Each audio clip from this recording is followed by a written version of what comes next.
નમસ્કાર, હું છું પ્રિયા અને તમે જોઈ રહ્યા છો જનતા કી જાણકારી ન્યૂઝ। નજર કરીએ આજના સમાચાર ઉપર। Mandvi chamber of commerce industries દ્વારા સતત 14મા વર્ષે દાતાશ્રીઓના સહકારથી આશરે 60 લાખ રૂપિયાના ખર્ચે ગાય માતા અને ભટકતા આખલાઓ માટે 360 ગાડી લીલા ચારાનું 100 દિવસ સુધી નિરણ કરવાની સેવા શરૂ કરવામાં આવી છે।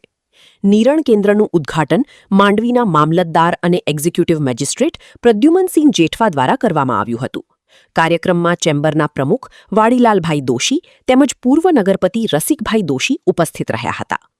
ચેમ્બરે છેલ્લા 14 વર્ષમાં અંદાજે 6.5 કરોડથી વધુની રકમ જીવદયા કાર્યમાં ખર્ચી 25,000થી વધુ ગાયો સુધી લીલાચારું પહોંચાડ્યું હોવાનું જણાવાયું હતું।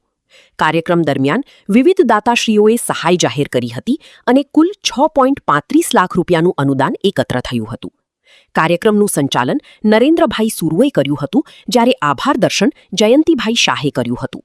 સ્ટોરી રમેશભાઈ ભાનુશાલી, નલિયા, અબડાસા, કચ્છ।